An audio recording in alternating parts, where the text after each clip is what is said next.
Bonjour à toutes et à tous. Je suis très heureux de vous recevoir ce matin, aujourd'hui, dans mon bureau. Voilà quelques jours que je vous faisais cette annonce de mon désir de vous proposer des vidéos chaque matin, en tout cas chaque jour, courtes vidéos pour méditer un passage ensemble et être encouragé.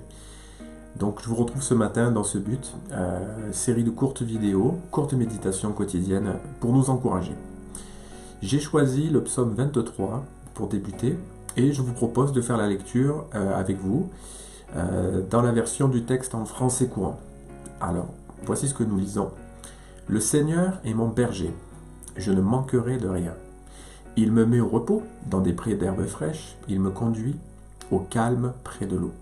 Il ranime mes forces, il me guide sur la bonne voie, parce qu'il est le berger d'Israël. Même si je passe par la vallée obscure, je ne redoute aucun mal.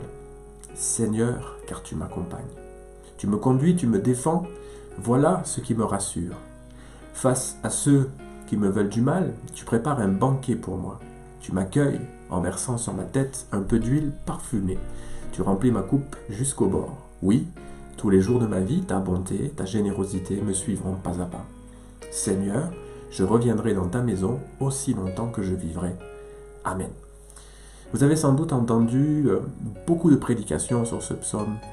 Ce texte est bien connu et il est probablement même souligné dans votre Bible. Je vous propose de revisiter ce psaume verset par verset, très simplement. Je vais vous livrer mes impressions alors que j'ai moi-même médité à nouveau ce texte pour vous le proposer. J'ai déjà fait moi-même plusieurs prédications sur ce psaume et aucune ne se ressemble en réalité.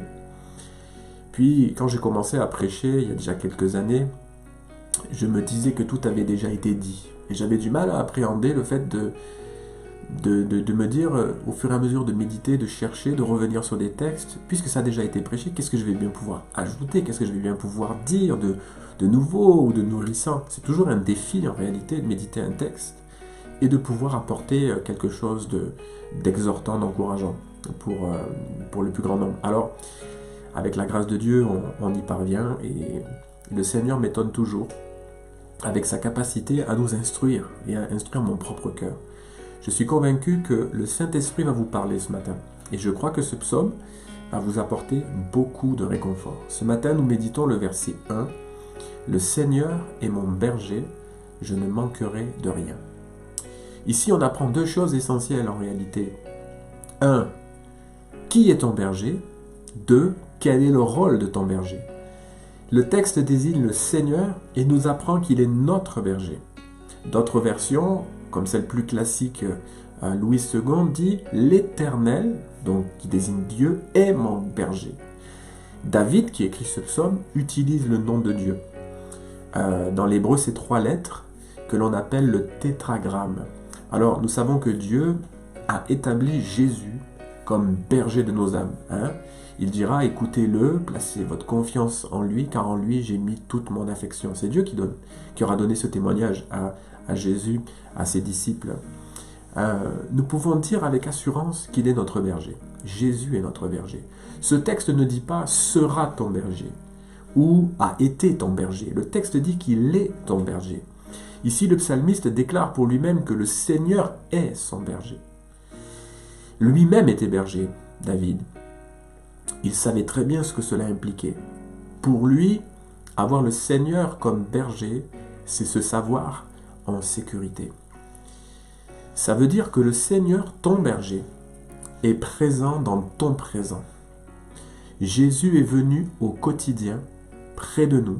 Jésus est présent au quotidien près de nous parce qu'il est notre berger. Commencer chaque journée avec cette pensée nous réconforte.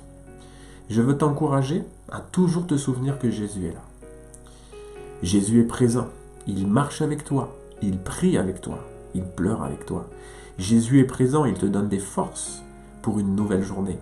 Jésus est présent, il t'assure une sécurité spirituelle, une sécurité physique, une sécurité émotionnelle, une sécurité matérielle, familiale. Il te donne tout ce dont tu as besoin. Savoir que le berger est là et qu'il veille sur toi te donne de l'assurance. Quand tu as besoin de courage, lève les yeux et contemple le berger. Il est là et son œil ne te quitte pas. Son regard est toujours porté sur toi. C'est ça que ça veut dire. Le Seigneur est mon berger, je ne manquerai de rien. C'est savoir que lui pourvoit alors que moi je suis incapable de pourvoir à mes besoins émotionnels, spirituels. Lui, il est là pour nous aider dans cette perspective. Je termine donc avec ce point. Le Seigneur est mon berger, je ne manquerai de rien. Je disais que ce verset nous apprend deux choses. Qui est ton berger d'abord? Et ensuite, quel est le rôle de ton berger? Quelle est la conséquence d'avoir le Seigneur pour berger? Jean chapitre 10 verset 11 nous dit « Je suis le bon berger ». Et c'est Jésus qui parle. Le bon berger donne sa vie pour ses brebis. Voilà la conséquence. Plusieurs fois, Jésus se présente comme le bon berger. Jésus parle de l'Église comme d'un troupeau qui a besoin d'un berger. Car un troupeau sans berger, c'est un troupeau en danger. C'est un troupeau qui a peur. C'est un troupeau qui est livré à lui-même, sans ressources, sans protection. La principale conséquence d'avoir un berger, c'est d'être en sécurité.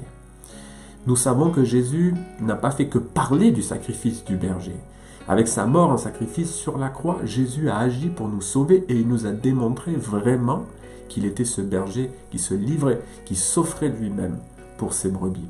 Et là, pardonné de nos péchés parce que Jésus est mort à la croix, sauvé par grâce parce que Jésus est ressuscité, nous entrons dans la bergerie. À l'abri dans la bergerie de Dieu, le Seigneur, mon berger, veille sur moi. Tu n'es plus seul, abandonné, rejeté, perdu, désorienté, affamé ou assoiffé. Et nous verrons toute cette semaine comment Jésus prend soin de toi et de moi. Le vrai berger de nos âmes est allé jusqu'à donner sa vie. Le vrai berger s'engage, il n'a pas peur du danger. Le vrai berger agit, il intervient. Il ne laisse pas sa brebis dans l'incertitude. Le vrai berger combat pour sa brebis. Il l'arrache au piège de l'ennemi. Voilà le genre de berger que nous avons et qui prend soin de nous. Ce psaume décrit ce que signifie pour nous avoir un berger. Ce psaume est vraiment une description de la façon dont le berger prend soin de ses brebis. Alors, c'est ce que nous allons voir tout au long de cette semaine. Au verset 2, dès demain, nous verrons, il assure ma subsistance, nourriture et eau dans le calme. Au verset 3, il renouvelle mes forces, il donne la direction pour son peuple. Au verset 4, il me donne du courage malgré les circonstances. Sa houlette pour me guider et le bâton pour me défendre. Au verset 5, il désarme et désarçonne mes adversaires. Il ajoute réjouissance et victoire au programme de ma vie, de nos vies, de notre quotidien. Puis enfin, au verset 6, il nous établit pour toujours dans sa présence. Il provoque la louange, la reconnaissance, la gratitude qui jaillissent de notre cœur. Je termine par un dernier texte et puis ensuite je prierai avec vous.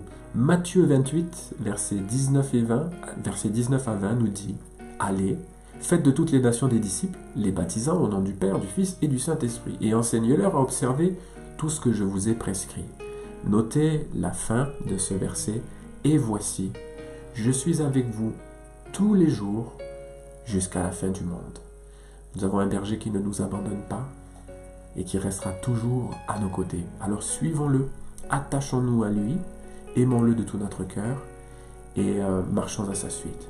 Prions.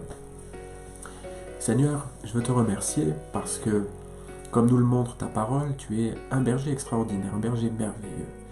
Et alors que nous allons partager toute cette semaine sur cette pensée que tu es notre berger, je prie que tu viennes semer dans nos cœurs, pas simplement la pensée que tu es mon berger, mais la certitude, Seigneur Jésus, comme une encre solide qui va vraiment, Seigneur, descendre profondément dans notre âme et nous permettre de tenir bon avec cette conviction.